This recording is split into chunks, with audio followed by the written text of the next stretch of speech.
सीता माता अशोक वाटिका में बिना भोजन के जीवित कैसे रही।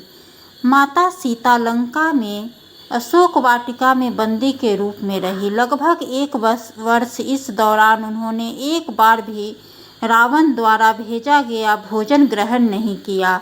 उन्होंने प्रण किया था कि वह रावण के द्वारा भेजा हुआ कुछ भी ग्रहण नहीं करेगी। उन्होंने यह संकल्प लिया था कि वह निराहार रहकर प्राणों का त्याग कर देगी।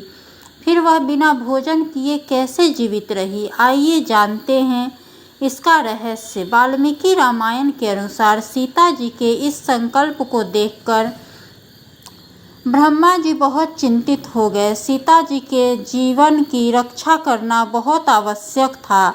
ब्रह्मा जी ने देवराज इंद्र से कहा कि तुम शीघ्र ही लंकापुरी में जाकर उन्हें उत्तम खीर प्रदान करो। यह ऐसी दिव्य खीर थी जिसे ग्रहण करने के बाद भूख प्यास नहीं लगती थी, साथ ही तेज और बल भी कम नहीं होता था। यह निर्देश पाकर इंद्र निंद्रा को लेकर लंका में माता सीता के पास गए। निंद्रा ने माता सीता की निगरानी में लगे राक्षसों और राक्षसनियों को निंद्रा में लीन कर दिया।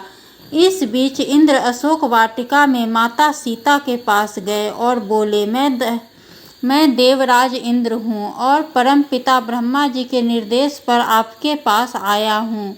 मैं आपके उद्धार के लिए महात्मा श्री रघुनाथ जी की सहायता करूँगा। वह सीता जी के लिए विशेष खीर लेकर गए थे। उन्होंने सीता जी से कहा कि इसका सेवन कर आपको कई वर्ष तक भूख प्यास नहीं लगेगी। बहुत पुरानी कहावत है कि दूध का जला छाछ भी फूंक कर पीता है। एक बार धोखा खाया हुआ व्यक्ति किसी पर जल्दी विश्वास नहीं कर पाता। सीता जी रावण के हाथों धोखा खा चुकी थी। उसने साधु का वेश धारण कर ही उन्हें छल से भरे वचन बोलकर लक्ष्मण रेखा पार करने पर विवश कर दिया था। इसके अलावा लंका एक ऐसी रहस्यमयी और माया नगरी थी कि वहाँ कुछ भी होना असंभव नहीं था। कोई भी दानव किसी का भी रूप ले लेता था, कोई भी कहीं भी जा सकता था। लिहाजा सीता जी द्वारा किसी पर सहज विश्वास करना कठिन था। उन्होंने कहा कि मुझे कैसे विश्वास हो कि आप ही देवराज इंद्र हैं। मैंने श्री राम के साथ देवताओं के लक्षण अपनी आँखों से देखे। देवताओं में कुछ विशिष्ट लक्षण होते हैं जिनसे मैं अच्छी तरह परिचित हूँ। यदि आप इंद्र हैं तो उन लक्षणों को दिखाइए, तभी मुझे आपकी बात पर विश्वास हो पाएगा। आपको याद होगा कि जब हनुमान जी अशोक वाटिका में गए थे और उन्होंने स्वयं का परिचय श्री राम के भक्त और दूत के रूप में दिया, तब भी सीता जी ने उन पर सहज विश्वास नहीं किया था। जब हनुमान जी ने श्री राम द्वारा निशानी के रूप में दी गई अंगूठी उन्हें दिखाई, तब उन्हें विश्वास हुआ। वह इस बात को जानती थी कि किसी के भी द्वारा भगवान श्री राम की इस अंगूठी की नकल नहीं की जा सकती थी। सीता जी द्वारा ऐसा कहे जाने पर इंद्र के पास कोई विकल्प नहीं था। उन्होंने वैसा ही किया।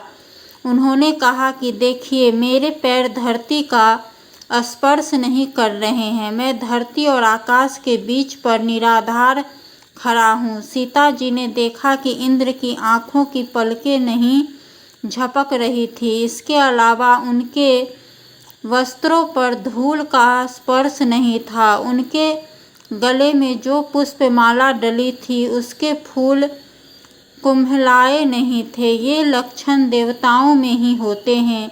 इन लक्षणों को देखकर सीता माता को विश्वास हो गया कि यही इंद्र हैं।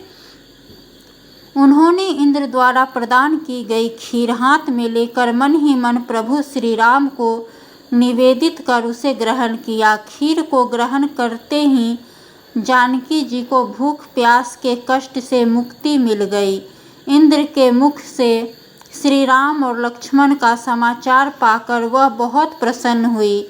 उन्हें पूरा विश्वास हो गया कि प्रभु श्री राम उन्हें लंका से मुक्त कराने अवश्य आएंगे। यहाँ हम यह भी बताते चले कि महर्षि विश्वामित्र जब श्री राम और लक्ष्मण को अपने यज्ञ की रक्षा के लिए वन ले गए थे, तो उन्होंने भी श्री राम को बला और अतिबला नाम की सिद्धियां प्रदान की थी। इसके कारण वे बिना कुछ खाए भी पूरी तरह स्वस्थ रह सकते थे और उनके तेज बल में कोई कमी नहीं आती थी।